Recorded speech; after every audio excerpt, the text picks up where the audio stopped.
Monsieur le Président du CCNE, cher Jean-François Delfraissy, Madame la Directrice Générale de l'AM, chère Marine Janté, Mesdames et Messieurs, la biomédecine, c'est une expertise et une culture scientifique bien spécifiques.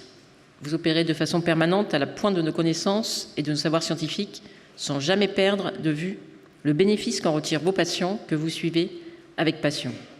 C'est le sens des actes que vous réalisez tous les jours dans le cas d'une greffe, d'un diagnostic anténatal ou d'une fécondation in vitro.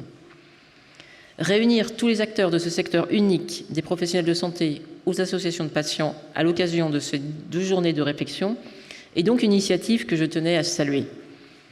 Je compléterai ce constat par une vision un tout petit peu plus personnelle.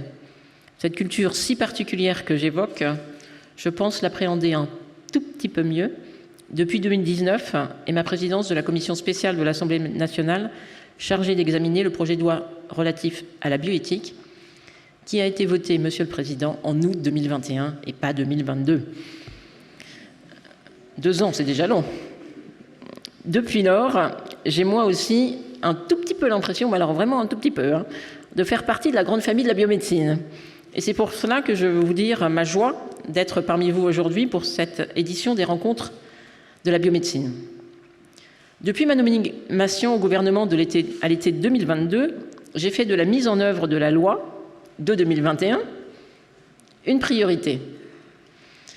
Pour beaucoup, cette loi, c'est l'aboutissement d'années d'attente, à espérer que ce qui était permis à l'étranger soit autorisé en France. Mais je le dis, cette loi, ça n'est pas que ça, et beaucoup d'autres choses.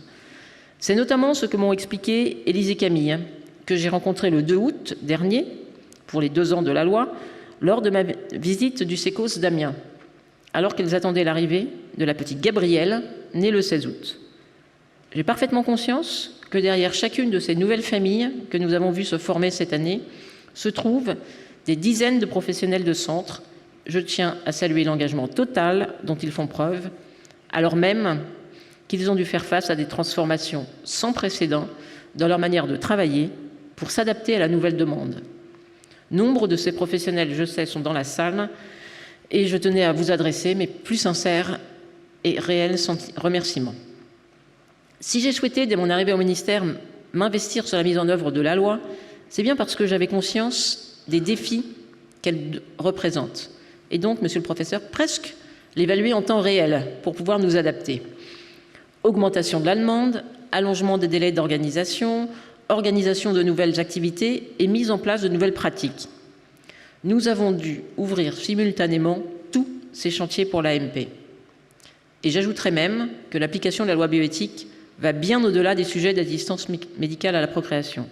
En amont, nous avons posé de nouvelles bases pour l'information des patients dans le cadre du diagnostic anténatal, fixé un cadre pour l'innovation liée au microbiote, ou encore travailler et revoir les conditions des examens des caractéristiques génétiques à des fins de recherche scientifique. Alors oui, si l'évaluation n'est pas culturelle, et je partage avec vous ce point de vue, nous avons essayé, sur ce cas précis, de nous adapter en temps réel.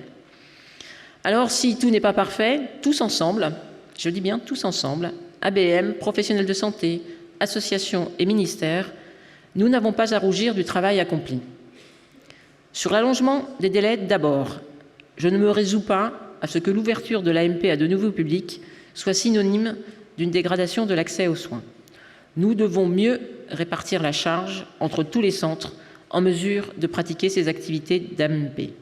C'est pourquoi nous autoriserons de nouveaux centres à réaliser l'autoconservation ovocytaire dès 2024 pour porter à une 60aine le nombre de centres autorisés à la pratiquer. C'est pour moi l'occasion de saluer le travail des ARS pour identifier puis contacter les centres susceptibles de solliciter une autorisation afin de densifier notre réseau d'établissements. Plus de centres autorisés à pratiquer l'autoconservation, c'est plus de temps consacré aux autres activités d'AMP pour les centres qui la pratiquent déjà, et donc des délais moindres. Sur la gestion des stocks de gamètes ensuite, ainsi que sur le fameux changement de cuve, c'est votre important travail d'inventaire et de simulation des besoins qui nous a permis de fixer au 31 mars 2025 la date de bascule entre les régimes. Et parce que les dons sont précieux, aussi bien symboliquement que pour réaliser des projets parentaux, nous avons mis sur pied une opération de transfert de paillettes des centres dont le stock est le plus important vers ceux qui épuiseront le leur en premier. La préparation de cette opération a débuté cette semaine à Rennes et va se poursuivre sous le contrôle de l'ABM. Sur l'accès aux origines, enfin, nous avons, là encore, changé de paradigme grâce à vous.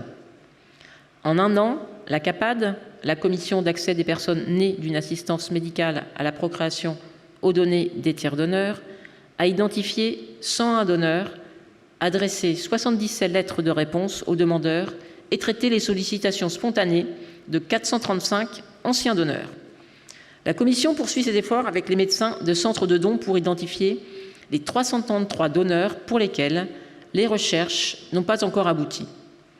Nous ne sommes qu'au début de l'histoire, mais pendant cette première année de travail, nous avons établi une doctrine qui rend opérationnel l'exercice d'un nouveau droit.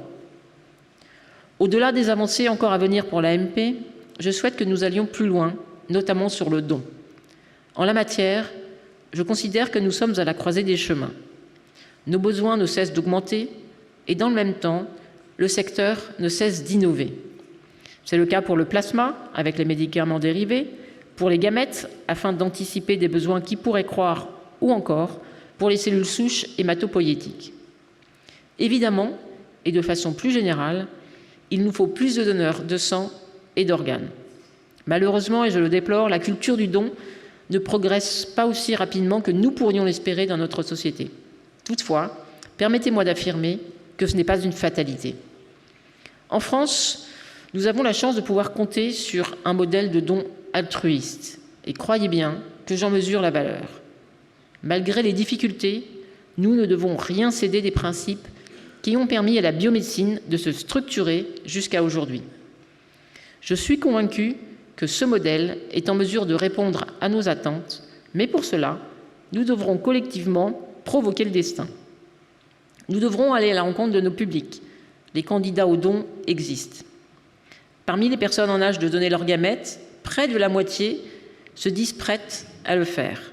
En ce sens, je veux saluer le travail de l'ABM qui a présenté ce matin une campagne de communication pour inciter aux dons de gamètes, à faire des parents, comme le suggèrent le clip et les affiches.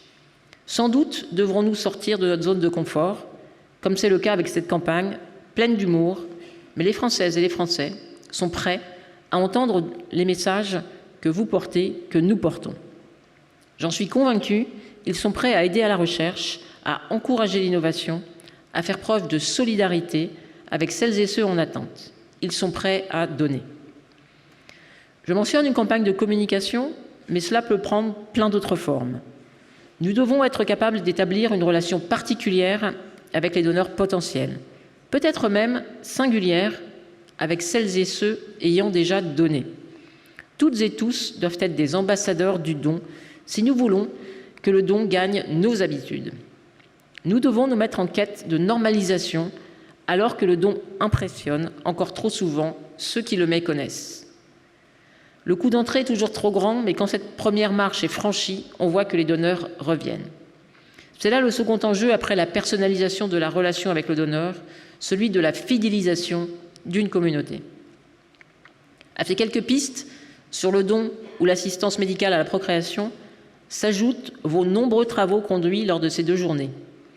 Je me réjouis que l'ABM embarque tout son écosystème en organisant cet événement et en débattant sur la xénogreffe, les organoïdes ou encore les greffes composites.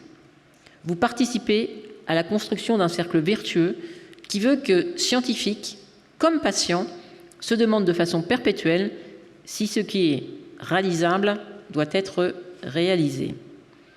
De la même manière, il est sain que vous exploriez des thématiques comme celle de la parentalité qui faisait l'objet d'une table ronde de ce matin et qui met là encore en avant la relation privilégiée qui lie les professionnels de la biomédecine à leurs patients. C'est sur ce mot que je souhaite conclure.